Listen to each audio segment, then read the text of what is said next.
Hi, I'm Joe Adzicki, inventor of the revolution. And do you ever have problems maintaining height while you're doing a spin?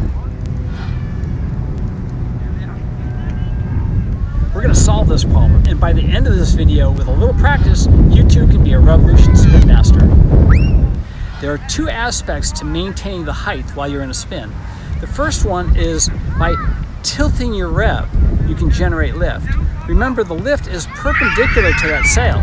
So by tilting that wing back, you'll generate upward lift.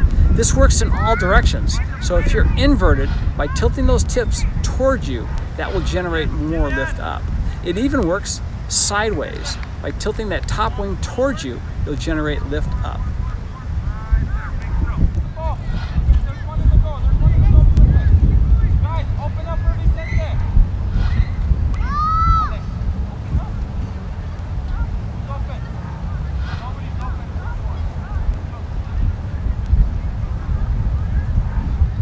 And the second one is rotating and pulling.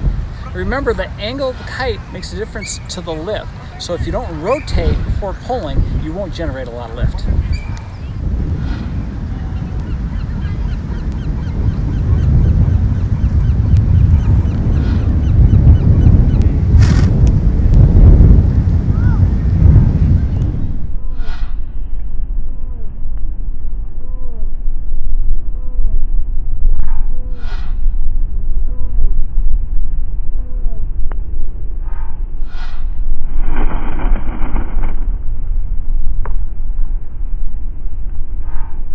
Let's use this basic foundation to solve our height problem.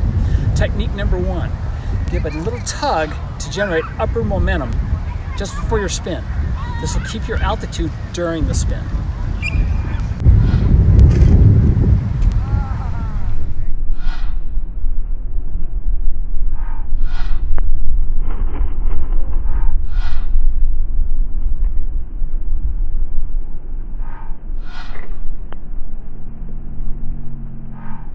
Technique number two, tug one wing, generating the lift for that one wing.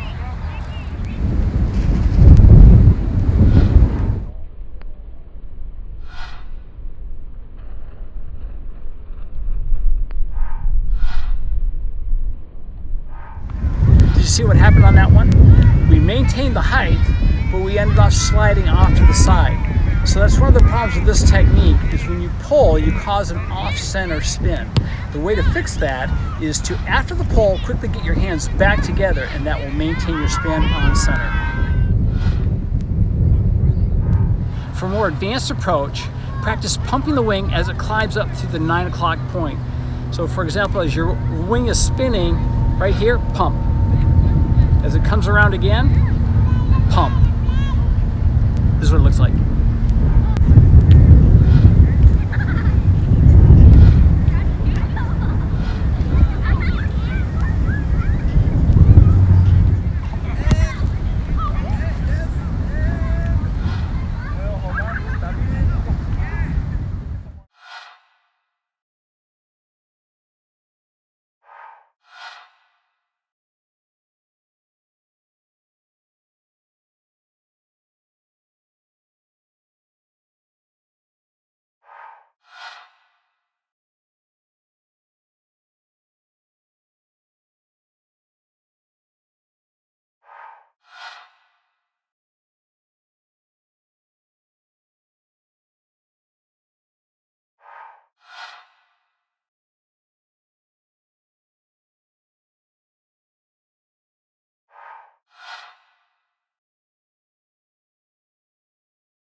These techniques are much easier in lighter winds because the spins are moving slower. You can do them in higher winds, but you don't need them as much because there's much more wind, so you don't lose as much altitude. But it's going to take more practice, and the timing is critical for faster spins. For a more advanced technique, this can also be used on the reversing wing. It's most often used in this sense from a side hover. So from a side hover position, we have 4 options for a spin. we can either spin the top wing forward, the bottom wing forward, the top wing in reverse, or the bottom wing in reverse. Top wing forward, bottom wing forward, top wing reverse, bottom wing reverse. Since your goal is to maintain height, always use the bottom wing to generate the turn. So for example, fly the bottom wing forward or fly the bottom wing in reverse. This works because while it's flying, it's lifting through this part of the phase. If you use the top wing, it's dropping from the first part of the turn.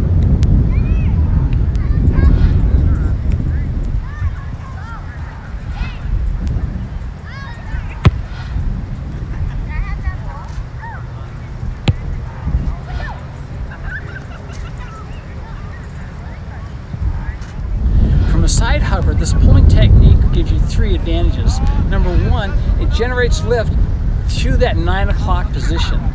Number 2, that pulling motion brings your hands together for an on-center spin. And number 3, during that sequence, that pull through follows through and sets you up for a hover on the other side.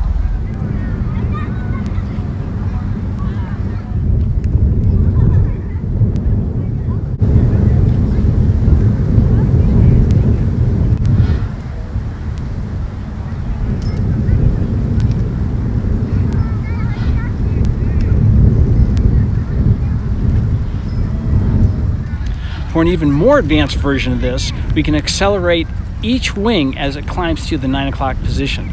For example, accelerate the right wing in reverse. Now the left wing forward. Now the right wing in reverse.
And there you have the famous Revolution bicycle spin.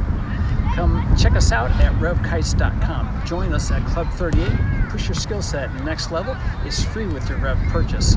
Hit the like button and subscribe to our YouTube channel for the next video. We'll see you on the video.